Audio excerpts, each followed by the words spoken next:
Who is the best player on the Dallas Stars roster? We discuss today.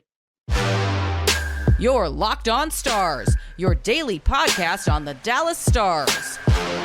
Part of the Locked On Podcast Network. Your team every day.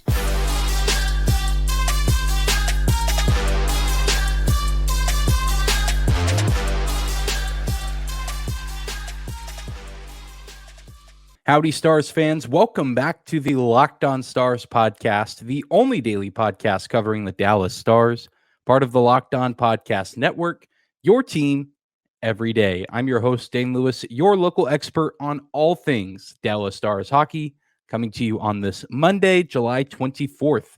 And whether this is your first time here or you are a recurring listener, thank you for stopping by and making Locked On Stars your first listen every single day. Be sure to subscribe to the show on YouTube, or you can follow us on your favorite podcasting platform of choice.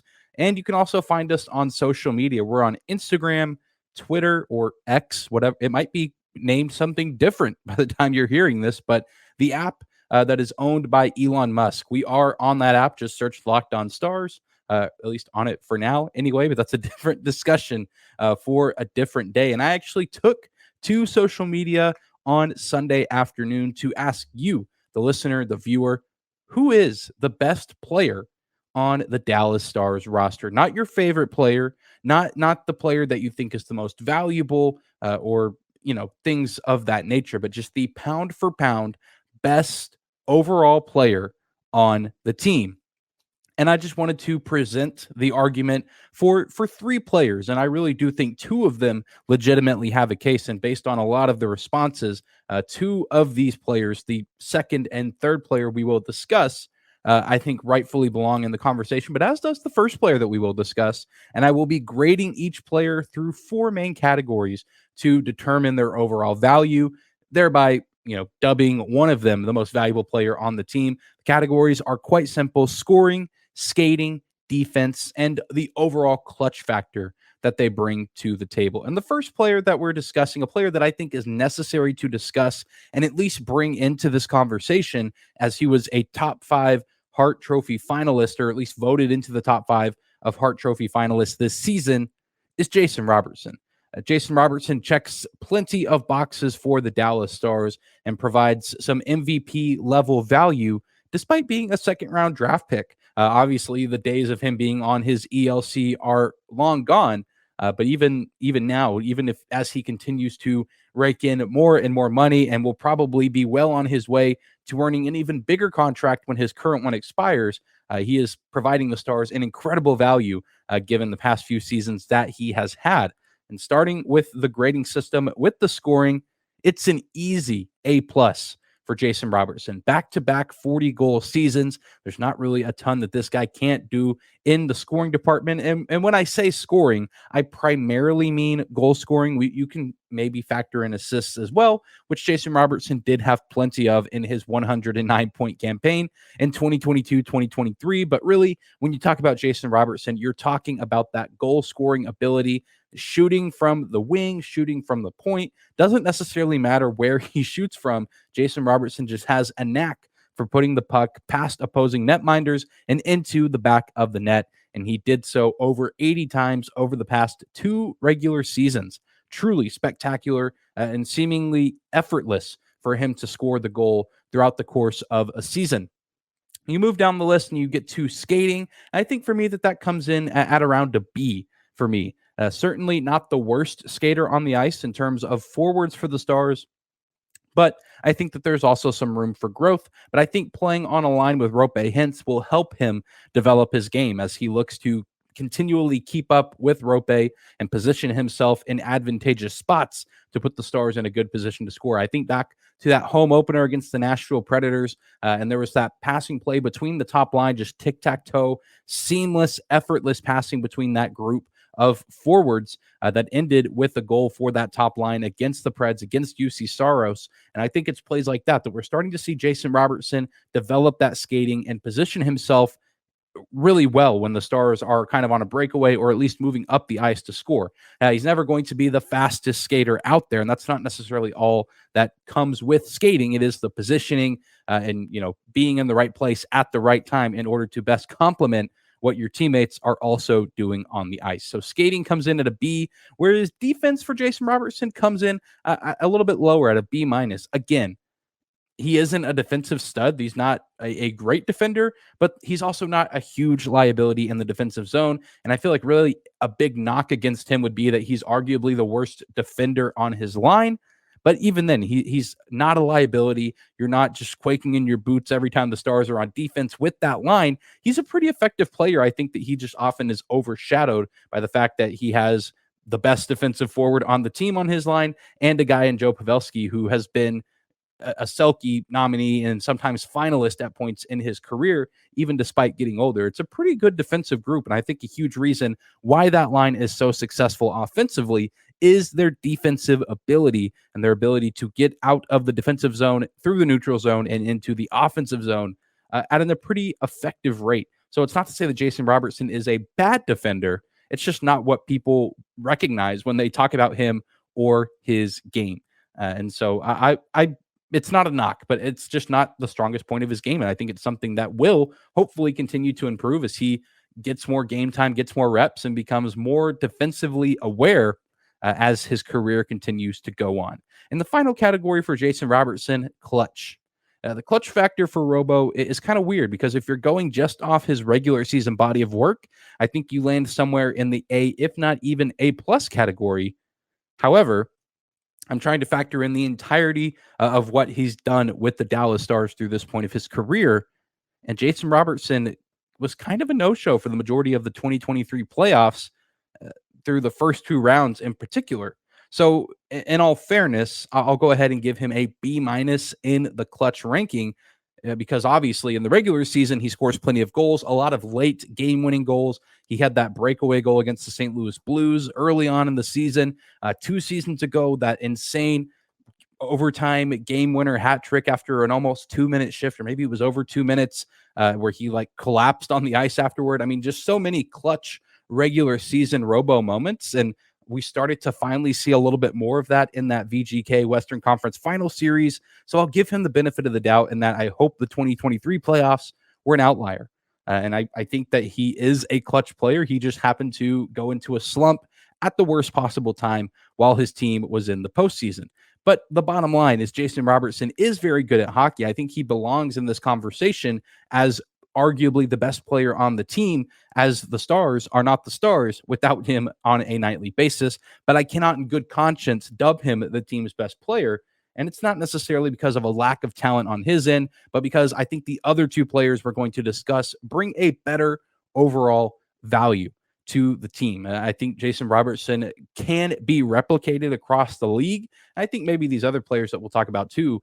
But Jason Robertson, I mean, you have other guys that can score 40 goals in a season. It's not super common. Not every team has that kind of player. So the Stars are incredibly fortunate to have him on the team. I think that he belongs in the conversation. If you personally have him in your top 3, or even if you have him at number 1, I can certainly respect it, given what he brings to the table. He's just not my number 1 player on the team, but he belongs in the discussion. His value cannot be overstated, and the Stars do not have the season that they just had if he is not a present member doing what he did. Well, we still have 2 more players to discuss, a defenseman and a forward. And I imagine that you guys know who the defenseman is. And even if you don't, you're about to find out here in the next few minutes because we're talking about him next. But first, today's episode of Locked On Stars is brought to you by our friends at AG1, the daily foundational nutrition supplement that supports whole body health. It's something that I drink literally every single day. I gave AG1 a try because I wanted better gut health and a boost in energy, and AG1 helps supply both of those. I drink AG1 in the morning when I first wake up before making my coffee, and it helps make me feel unstoppable. AG1 replaces your multivitamin, probiotic, and more in one simple drinkable habit. It's just 1 scoop in a cup of water every day, and that's it. It's as simple as that. It's science-driven formulation of vitamins, probiotics, and whole food sourced nutrients. If a comprehensive solution is what you need from your supplement routine, then give AG1 a try and get a free 1-year supply of vitamin D and 5 free AG1 travel packs with your first purchase. All you have to do is go to drinkag1.com/NHL network. Again, that's drinkag1.com/NHL network to change your daily routine forever. I want to thank you again for making Locked On Stars your first listen every single day. Remember to hit that subscribe button if you're watching on YouTube. Follow along on your favorite podcasting platform of choice. I appreciate all you everydayers out there continuing to tune in here throughout the summer. We're almost to August, which means we're almost to September, which is when training camp and preseason begins. So if you really, really think about it, the hockey season is just around the corner, but still plenty of off-season discussion, conversation, speculation to be had here over the next handful of weeks as we continue our conversation today. Who is the best pound-for-pound overall player on the Dallas Stars roster? And while you can make a case for Jason Robertson, I don't think that he belongs in that title to be the number one player on the team. But this player that I'm about to discuss and the player in the final segment were by far the two most popular choices on social media when I asked. And I think it makes sense. I think these are the two best options for best player on the Stars roster. But let's start on the blue line with the other nominee for this category, Miro Heiskanen, far and away the team's best overall defenseman. And I mean, as we're about to dive into, there's plenty that he does well. There's a few areas lacking in his game, things that I personally would like to see him continue to grow in. And it's not to discredit him or say he's a bad player, because ultimately he's still relatively young at 24 years old, but being as high of a draft pick as he was, got started in his NHL career pretty early on, but has made a huge impact on this organization and on this franchise. And I think will continue to do so for years to come. But jumping right into the categories, I think scoring is by far Miro's weakest of these four. And it might seem a little bit harsh, but it comes in at a C+ for me. And it's not because he can't do it. It's not because he can't score goals. It's not because he can't be an effective offensive player. He just doesn't do it that often. A lot of his shots, which I think he was second on the team in shots this past season, a lot of them are from high in the offensive zone, near the top by the blue line, and typically benefit another player, whether it be a rebound, a redirect, or just trying to set up a teammate with an advantageous situation by thinking they're in a better position to shoot. It's just one of those things where, you say, oh, he needs to shoot the puck more. And that's not necessarily the case, because he does shoot the puck quite a bit. But I would like to see him take more high-quality chances more often. There are plenty of other defensemen around the league who I think Miro is a better overall player than, but these guys rack up really great offensive numbers and find themselves in or around the 20-goal range. And I think Miro Heiskanen could easily get there if he really wanted to. Guys like Erik Karlsson, who had 25 last season, Dougie Hamilton, 22. I think Brent Burns had exactly 20, or at least was in that category. At the very least, even the 15-goal category, I think would be a pretty nice improvement for a player like Heiskanen. And this is really where the quote-unquote complaints end for Miro Heiskanen for me, because if you look at these other categories, he's pretty darn good. Skating and defense, I think, go hand in hand for a player like Miro Heiskanen, and they're both A+. So many NHL players have been a victim of Miro Heiskanen's skating and his defensive ability. How many times have we seen an opposing player have some sort of breakaway opportunity or even a 2-on-1 opportunity, and you think, oh, there's no way they're going to get a goal or they're going to get a high-quality chance and really start to buzz as a team and really start to build some momentum against the Stars.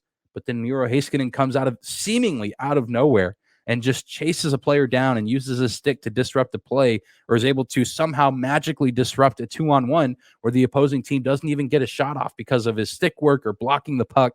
I mean, it just too many times to count. Seems like it's a nightly occurrence, which maybe could point to some issues within the Stars as a team. But when you have a player as talented and as skilled and as intelligent as Miro Heiskanen, sometimes those can be forgotten, and you can just be in awe of one of the best defensive talents currently in the game. He just moves so effortlessly out there on the ice, and he can seemingly be anywhere that he needs to be on the rink in the blink of an eye, in an instant. He was also fourth on the team in blocks with 96. He knows how to use his body. He's not going to be always the big bruising defenseman. He's not always going to finish his checks along the board or really even be kind of the gritty guy along the board. He certainly can be when called upon, but he's a little bit more of a skill and penny and dime finesse defenseman, but he can do a little bit of both, as he does pack some pretty nice size. And he's also an effective player to have on special teams. Penalty kill in particular, he doesn't rack up as many penalty kill minutes as some other defensemen, but if you put him out there, you certainly feel confident in his ability to help shut down the opposing team's power play. Again, just with how quickly he can move. And if you get those breakaway opportunities, he's not necessarily a goal-scoring threat, but he is a threat to help move that puck up the ice and maybe feed a breakaway forward, or at least help get the puck down the ice to help chew some of those minutes and seconds away while the Stars are trying to kill off a penalty, which they were very good at this past season. And Heiskanen, certainly a big part of just that. And in the clutch department, I'll go ahead and give Miro Heiskanen a B+. If you get that scoring element raised up a little bit, I think it goes even higher, probably into the A category. But overall, I think B+ is a pretty respectable place for a guy like Miro Heiskanen, mainly because he's one of the few defensemen that you can truly trust in those clutch situations, especially in 3-on-3 overtime. At least from last year's team, there's not really anyone else that I would just be excited to have out there, because especially when it came to speed. A guy like Esa Lindell is a sappy veteran. He's a smart player, but he's going to get cooked in 3-on-3 overtime. And that's why I'm glad we're getting Thomas Harley added to the mix this season, so Heiskanen doesn't have to bear that weight on his shoulders all the time. You have some more skilled defensemen that can go out there and play in those OT minutes. But a lot of times when overtime was starting for the Stars, it was Heiskanen and then some mix of two forwards. And Heiskanen would typically have to stay out there longer than he would probably like to, and probably longer than Pete DeBoer and the coaching staff would like to.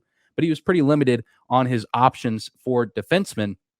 And just a clutch player in general, shutting down all those offensive opportunities, ending opponent breakaways and 2-on-1s, always just seemingly coming up clutch defensively, and also came up pretty clutch throughout the postseason with just his presence. I don't think many people would have, shamed Miro Heiskanen if he felt the need to sit out for maybe a game or two after taking that injury, that puck to the face. He talked about how he couldn't really sleep or eat. He was just so uncomfortable, going through so much pain. And these hockey players are warriors, so of course he was out there. But I think any normal human being would have thought, yeah, take a game or two off if you really need to, because it is affecting how you live your life. You're not able to sleep, you can't eat. But Miro Heiskanen shook all that off, and he battled through it. He fought through it and helped the Dallas Stars get that series win against the Seattle Kraken, and just played some incredible defense against just a scrappy Kraken squad. So a clutch player across the board, a great player across the board. Miro Heiskanen, a fan favorite in Dallas. And if you watch him play, it makes sense as to why. He's one of the most entertaining players on the team. And there's not too many other guys that I think could challenge him for the title of the best overall player on the Stars roster. However, there is one who I think does take that title from him, and one player who I think has earned the right to be called the best overall player on the team. And we'll talk about who that is coming up next.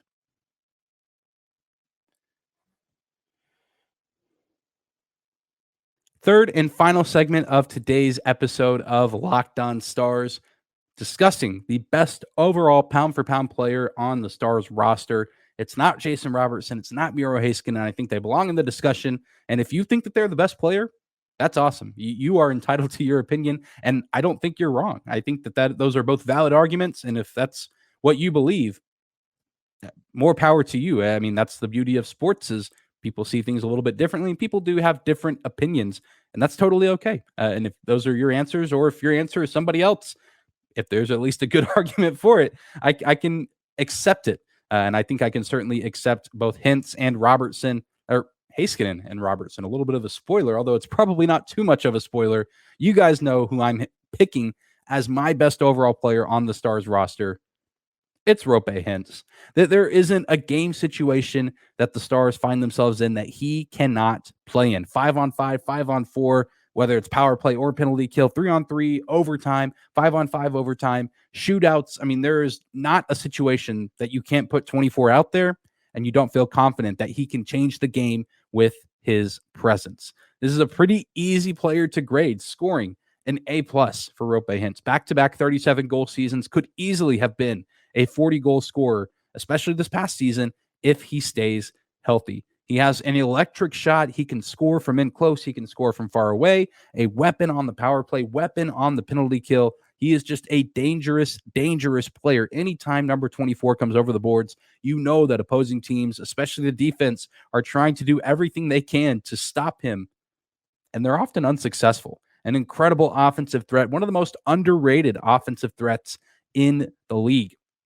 So special with what he can do. Countless breakaway opportunities. One of my favorite plays from him in this past year was that Game 7 goal against the Seattle Kraken, just disrupting that play at the top of the Kraken zone and then just attacking Philip Grubauer. The goal, there was like 4 minutes left in the second period. It was a 0-0 game. Just a huge moment. And he stepped up and delivered a great score. And that also will contribute to his clutch factor as well, which we'll discuss here in just a few moments. The skating from Roope Hintz, also an A+ as well. And I really don't need to elaborate on that if you have watched this team for any amount of time. I mean, if you close your eyes and just picture a Dallas Star on a breakaway, one-on-one with a goalie, you're picturing some long blonde hair and a number 24 on that green sweater. You're picturing Roope Hintz if you're picturing a Stars forward on a breakaway opportunity, turning that defense into offense. The defense for Heiskanen, also an A. He scores on the penalty kill. He's effective on the penalty kill. He uses his body quite well for a forward. 4th on the team in blocks amongst Stars forwards. Can hit pretty hard on the boards and just uses his body and his frame to disrupt passing lanes and make life difficult for the opposing team. And of course, the clutch factor also needs to come in at an A. He was the Stars MVP throughout the playoffs, leading the playoffs in points for the majority of the tournament. Even after the Stars were eliminated, it took a while for a Vegas Golden Knight or a Florida Panther to tie or get slightly above Roope Hintz. Just an absolute terror in the postseason. And I can't really pinpoint one round in particular because he was terrorizing the Wild, the Kraken, and the Vegas Golden Knights across all 3 rounds. Playoff MVP, just a cold-blooded killer when he's out there on the ice. This is a guy that, inevitably one day when Jamie Benn is either not on the team or no longer the captain of the team, I could see Roope Hintz potentially donning the C. And obviously, not every team's captain is their best overall player. Sometimes it is, sometimes it isn't. And maybe that's a discussion for a different day once Jamie Benn's time in Dallas does come to an end. But I could see that happening.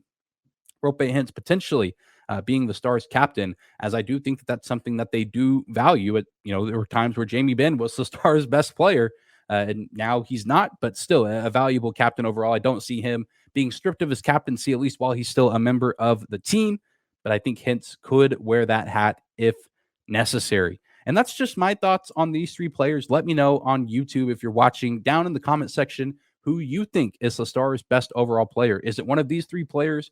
You could make an argument for Jake Ottinger, but it's kind of hard to rate him on the same scale as he's a goalie. So he doesn't really skate. He doesn't play any offense.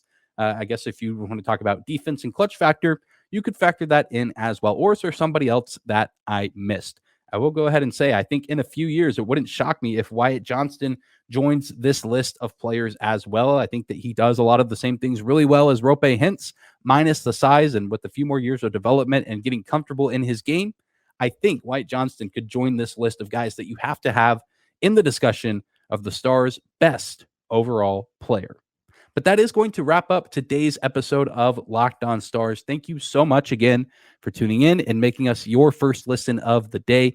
Remember to subscribe to the show on YouTube. Follow along on your favorite podcasting platform of choice. We are always free and available no matter where or how you choose to listen. Find and follow us on social media, Instagram, Twitter, or X, whatever you want to call it, at Locked On Stars. Thank you guys for tuning in. We will be back again Wednesday and Friday this week as we continue on our off-season uploading schedule. And then we will be back to 5 days a week at the start of training camp, which is coming up sooner than you think. Just continue to hold on, stay cool out there. I know it's hot, especially here in Texas, but I hope you guys enjoy your Monday and Tuesday. Take care of yourselves, and we will see you back here on Wednesday.